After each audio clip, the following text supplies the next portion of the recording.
வெற்றிக்களம் நேயர்கள் அனைவருக்கும் வணக்கம். இந்த காணொளியில தமிழ் புத்தாண்டு ராசி பலன்கள் பார்க்க போறோம். தமிழ் புத்தாண்டு அப்படின்னு சொன்னோம்னா சித்திரை மாதம் அப்படின்னு சொல்லக்கூடிய மாதத்தில் சூரியன் தன்னுடைய பயணத்தை தொடங்குறத தமிழ் வருட பிறப்பினுடைய முதல் மாதமாக நாம குறிக்கிறது உண்டு. அப்படி பார்க்கிறப்ப சூரியனுடைய பிளேஸ்மெண்ட் பொறுத்து அதனுடைய ராசி அடிப்படைகள்ல எப்படியான கிரகங்கள் இருக்கு அப்படிங்கிறத பொறுத்தும் ஒவ்வொரு ராசிக்கும் என்னென்ன பலன்கள் கிடைக்க போகுது அப்படிங்கிறத நாம இந்த காணொளியில பார்க்க போறோம். அப்படி பார்க்கிறப்ப தமிழ் வருடங்கள் 60 வருடங்களை நமக்கு நம் முன்னோர்கள் கொடுத்திருக்கிறாங்க. இதில் நிறைய சர்ச்சைகள் உண்டு. என்ன அப்படின்னு பார்க்கிறப்ப வருடங்களுடைய பெயர்கள் எல்லாமே சமஸ்கிருதத்தில் இருக்கிறது, சான்ஸ்கிரிட்டட் வெர்ஷனா இருக்கு. இது எப்படி தமிழ் பெயராகும், தமிழ் வருடங்களாக மாறும் அப்படின்லாம் நிறைய பேர் கேட்பாங்க. ஒவ்வொரு சான்ஸ்கிரிட் பெயருக்கும் நமக்கு தமிழ் பெயர்கள் உண்டு. இந்த வருடம் அப்படின்னு பாத்தீங்கன்னா விஸ்வாவசு ஆண்டிலிருந்து நம்ம பிராபவ வருடத்திற்குள்ளாக நுழைகிறோம். இந்த பிராபவ வருடம் அப்படிங்கிறது என்ன குறிக்கிறது அப்படின்னு பாத்தீங்கன்னா தமிழ்ல அருத்தோற்றம் அப்படின்னு குறிக்குது. பொதுவாகவே நம்மளுடைய வாழ்க்கையில எல்லா விஷயங்களையும் அடைவதற்கு அருள் அப்படிங்கிற விஷயம் கண்டிப்பா வேணும். அது இறையருளாக இருந்தாலும் சரி, இறையை நம்பாதவர்கள் இயற்கையை நம்புறேன் அப்படின்னு சொன்னா இந்த இயற்கையினுடைய அருளாக இருந்தாலும் சரி, அருள் அப்படிங்கிற பிளெஸிங்ஸ் நமக்கு எப்பயுமே வேணும். வள்ளுவர் கூட என்ன சொல்றாரு அப்படின்னு பாத்தீங்கன்னா அருளிலாருக்கு அவ்வுலகம் இல்லை, பொருளிலாருக்கு இவ்வுலகம் இல்லை அப்படின்னு சொல்லி வைக்கிறார். அப்படி பார்க்கிறப்ப அருள் அதை கொடுக்கக்கூடிய தோற்றமாக அருத்தோற்றமாக இந்த பிராபவ வருடம் வருகிறது. பிராபவ வருடம் அப்படின்னு சொன்னாலே பஞ்சாங்கத்துல சில குறிப்புகள் இருக்கும். அதுபடி பார்க்கிறப்ப நல்ல விளைச்சல் கொடுக்கக்கூடிய வருடமாக இந்த பிராபவ வருடம் அமைய போகிறது. விவசாயத்திற்கான செழிப்பை கொடுக்கக்கூடிய ஒரு வருடம் அப்படின்னு இதை சொல்லலாம். அது மட்டும் இல்லாம போர்கள் இது மாதிரியான விஷயங்கள் இருந்தாலும் கூட இறுதியில் மக்கள் நினைக்கக்கூடிய வகையில இந்த மாற்றங்கள் எல்லாம் நிகழக்கூடிய வருடமாகவும் பிராபவ வருடம் இருக்கும். அது மட்டும் இல்லாம அரசியலில் கண்டிப்பாக மக்கள் நினைக்கும் மாற்றங்கள் வரும் அப்படிங்கிறது தான் பிராபவ வருடத்தினுடைய மிக முக்கியமான கணிப்பு அப்படிங்கிறத பார்க்கிறோம். அது மட்டும் இல்ல, இந்த பிராபவ வருடத்தினுடைய ஒரு ராஜசபை அப்படின்னு நினைச்சுக்கோங்க. ஒரு ராஜா இருப்பார், ஒரு ராஜசபைன்னு சொன்னா ஒரு ராஜா இருப்பார், ஒரு மந்திரி இருப்பார், சேனாதிபதி இருப்பார். அந்த மாதிரி பாக்குறப்ப நமக்கு சில ப்ரெடிக்ஷன்ஸ் உண்டு. இந்த வருடத்தினுடைய ராஜா யாரு தெரியுமாங்க? மன்னவன், பொன்னவன், பிரகஸ்பதி அப்படின்னு சொல்லக்கூடிய குரு பகவான் தான் ராஜாவா வரார். அப்ப அவருக்கு மேகாதிபதி அப்படிங்கிறப்ப உங்களுக்கு அந்த வார்த்தையே புரிஞ்சிருக்கும்.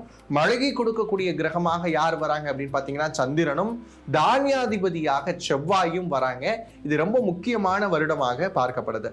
இந்த பிராபவ வருடம் அப்படிங்கிறது எல்லாருக்குமே ரொம்ப முக்கியமான முடிவுகள் எடுப்பதற்கான வருடமாக அமையும்.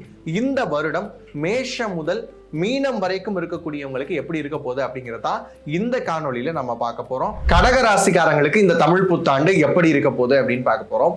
கடகம் அப்படின்னு சொன்னாலே ராசியாதிபதி சந்திரன். அப்ப மனோகாரகன்னு சொல்லக்கூடிய உங்கள் ராசியாதிபதியினுடைய தாக்கம் அப்படிங்கிறது அதிகமா இருந்திருக்கும். நிறைய விஷயங்களை நிறைய ஆசோலேஷன்ஸ் இருந்திருக்கும். என்ன முடிவெடுக்கிறதுன்னு தெரியாம கடந்த காலங்களில் நிறைய குழப்பங்கள் இருந்திருக்கும். இது மட்டும் இல்லாம குரு 12ஆம் இடத்துல இருக்கிறாரு இல்லையா? இப்ப 12ஆம் இடத்துல இருக்கக்கூடிய குரு என்ன செஞ்சிருப்பாரு அப்படின்னா அவர் பங்குக்கு நிறைய விரயங்கள் கொடுத்திருப்பார். அந்த விரயம் அப்படிங்கிறப்ப காசு மட்டும் கிடையாது, நேர விரயம், ஏதாவது தேவையில்லாத ஒரு விஷயத்திற்காக எனர்ஜியை வேஸ்ட் பண்றது, இந்த மாதிரியான நிறைய விஷயங்கள் நடந்துருச்சு. இப்ப அந்த குரு எங்க வரப்போறாரு அப்படின்னு கேட்டீங்கன்னா உங்களுடைய ராசிக்குள்ளாகவே வரப்போறாரு. ஜென்ம குருவாலங்க வராரு, அப்ப இன்னும் சிக்கல்கள் கொடுப்பாரு அப்படின்னு நீங்க கேட்கலாம். ஆனா ஜென்ம குருவாக வந்தாலும் உச்ச நிலையில் வரக்கூடிய குரு என்னைக்குமே உங்களுக்கு கஷ்டங்களை கொடுக்க மாட்டார். பினான்சியல் லெவல்ல அடுத்த கட்டத்தை நோக்கி நகரக்கூடிய ஒரு காலகட்டமாக இது இருக்கு. அஷ்டம சனியில ஆரம்பத்தில் இருந்தீங்க, இப்ப அஷ்டம சனியினுடைய கஷ்டங்கள் எல்லாம் விலகி இருக்கக்கூடிய காலகட்டத்துல அவரும் என்ன செய்யறாரு அப்படின்னு பாத்தீங்கன்னா மீன வீட்டுல இருந்து உங்களுக்கு ஃபேவரான ஒரு பொசிஷன்ல தான் இருக்கிறாரு. அதனால கவலையே பட வேணாம். கேது இருக்கிறாரு இல்லையா? கேது உங்கள் ராசியில இருந்து 2ஆம் இடம் அப்படின்னு சொல்லக்கூடிய ஃபேமிலி அண்ட் ஃபினான்ஸ்ல இருக்கிறார். இதுல மட்டும் கொஞ்சம் கவனமா இருக்கணும். சில வார்த்தைகள் முன்ன பின்ன வர்றதுக்கான வாய்ப்புகள் இருக்கு.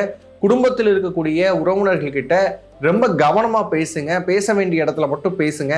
இல்லைன்னா அவாய்ட் பண்ணிட்டு அந்த பிரச்சனையை கடந்து போறது நல்லது. அதே மாதிரி பழசை பத்தி நிறைய யோசிக்காதீங்க. பழைய விஷயங்களை யோசிக்க உங்களுடைய மைண்ட் இன்னும் ஆசிலேட் ஆகிக்கிட்டே இருக்கும். அப்புறம் ஆசிலேஷன்ஸ் இருந்தது அப்படின்னு சொன்னா ஒரு தீர்க்கமான முடிவுகள் எடுக்க முடியாது. மொத்தம் பார்த்தோம் அப்படின்னா குரு உங்களுடைய ராசியிலும் உங்களுக்கு 2ஆம் இடம் அப்படின்னு சொல்லக்கூடிய ஃபேமிலி அண்ட் ஃபினான்ஸ்லையும் டிராவல் பண்ணக்கூடிய ஒரு இயரா இந்த வருஷம் இருக்கு. அதுக்கப்புறம் சனி பகவான் கிட்டத்தட்ட மீனத்திலிருந்து உங்களுக்கு ஃபேவரான பொசிஷன்ஸ் கொடுத்துட்டு இருக்கிறாரு. ராகு பாத்தீங்க அப்படின்னா அவரை பத்தி பேசியே ஆகணும். மகரத்திலும் கும்பத்தில் இருக்கக்கூடிய ராகு அடுத்து மகரத்துக்கு வரக்கூடிய காலகட்டம் இருக்கு. கும்பத்தில் இருக்கக்கூடிய ராகு நிறைய குழப்பங்கள் கொடுத்திருப்பாரு, நிறைய ஆசோலேஷன்ஸ் கொடுத்திருப்பாரு. ஆனா இனி வந்து அதை எல்லாமே சரியாகக்கூடிய ஒரு காலகட்டம் தான். இது நாள் வரைக்கும் நிறைய கடகராசிக்காரங்களுக்கு வந்து வாழ்க்கை வெறுத்திருக்கக்கூடிய நிலையில இருப்பாங்க. நிறைய பேருக்கு கணவன் மனைவிக்குள்ளாக பிரச்சனைகள் இருந்திருக்கும். அது மட்டும் இல்லாம டிவோர்ஸ் வரைக்கும் கூட போயிருந்திருப்பாங்க. ஆனா இனி வரக்கூடிய காலகட்டம் அப்படிங்கிறது கணவன் மனைவிக்குள்ளாக அந்யோன்யம் வளரக்கூடிய ஒரு காலகட்டமாக இருக்கு. ஈவன் கோர்ட் வாசல் வரைக்கும் போனவங்க கூட சுமூகமான முடிவுகள் எடுக்கக்கூடிய காலகட்டமா இருக்கு. அது மட்டும் இல்ல, திருமணம் சார்ந்த முயற்சிகள் எப்படி இருக்கு அப்படின்னு பாக்குறப்ப குரு உங்களுடைய ராசிக்குள்ள வரக்கூடிய இந்த காலகட்டமா இருந்தாலும் சரி, 2ஆம் வீட்டில் பயணிக்கக்கூடிய காலகட்டமாக இருந்தாலும் சரி, திருமணம் சார்ந்த முயற்சிகளை தாராளமா பண்ணலாம்.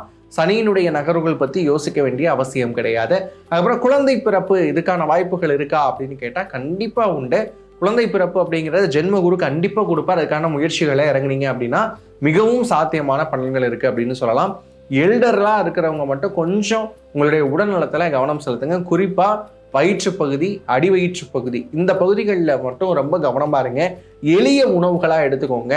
இன்டைஜஷன் அப்படிங்கிற விஷயம் வராம பார்த்துக்கிட்டீங்க அப்படின்னா நல்லா இருக்கும். அதே மாதிரி நான் ஆல்கஹாலிக் ஃபேட்டி லிவர் அப்படின்னு சொல்லக்கூடிய விஷயம் வந்து உருவாகுவதற்கான வாய்ப்புகள் நிறைய இருக்கு. அதுக்கேற்ற மருந்துகள் எடுத்துக்கிட்டீங்க அப்படின்னா இந்த குரு பயிற்சியா இருக்கட்டும், அதுக்கப்புறம் வரக்கூடிய காலகட்டத்தில் ராகு கேதுடைய பயிற்சியா இருக்கட்டும், ரெண்டுமே ரொம்பவுமே சாதகமா இருக்கு அப்படின்னு சொல்லலாம்.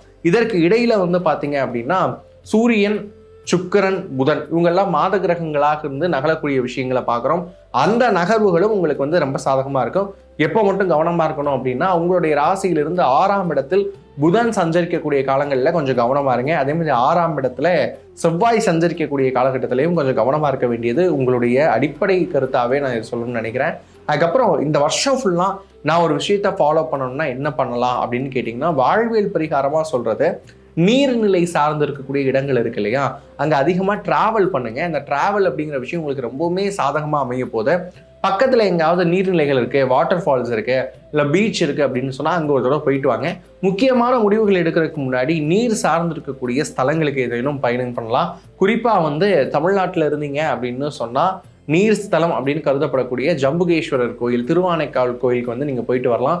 வெளிநாட்டில் இருக்கிறோம், நாங்கள் என்ன செய்யலாம் அப்படின்னு கேட்கக்கூடிய என்ஆர்ஐஸ்க்கு வந்து பக்கத்தில் ஏதேனும் குளமோ இல்லை ஆறோ இந்த மாதிரி பீச்சோ வாட்டர் ஃபால்ஸோ இருந்ததுன்னா அது பக்கமாக கோயில்கள் இருக்குன்னு கூட அவசியம் இல்லை. அந்த மாதிரி நீர்நிலைகள் இருக்கக்கூடிய இடங்களுக்கு பக்கத்தில் போயிட்டு முக்கியமான முடிவுகளை பற்றி டிஸ்கஸ் பண்ணுறது, பிஸ்னஸ் ப்ராஜெக்ட்ஸை வந்து அங்கே வந்து டிஸ்கஸ் பண்ணுறது, இந்த மாதிரியான விஷயங்கள் இருந்தது அப்படின்னு சொன்னால் உங்களுக்கு சாத்தியமாகக்கூடிய அமைப்புகள் இருக்கு. வழிபட வேண்டிய தெய்வம் யார் அப்படின்னு பார்க்குறப்ப மகாலட்சுமி வழிபாடு பண்ணிங்கன்னா அது ஏற்றத்தையும் முன்னேற்றத்தையும் கொடுக்கறதுக்கான வாய்ப்புகள் நிறையவே இருக்கு. இதே மாதிரி இது வந்து ஒரு பொது பலன் தான். இது கிட்டத்தட்ட வந்து பார்த்தீங்க அப்படின்னா 15% வந்து பொருந்தும் அப்படின்னு சொல்லலாம். உங்களுடைய சுய ஜாதகத்தில் என்ன இருக்கு அப்படின்னு தெரிஞ்சுக்கணும் அப்படின்னு நினைச்சீங்கன்னா கீழே தெரியக்கூடிய நம்பருக்கு டிஎம் பண்ணுங்க. உங்களுடைய ஜாதகத்திற்கான முழு பலன்களை தெரிஞ்சுக்கலாம். இதே மாதிரி இனி வரக்கூடிய காணொலியில் உங்களை சந்திக்கும் வரை உங்களிடமிருந்து விடைபெறுவது நான் உங்கள் பாலுவானந்த். நன்றி, வணக்கம்.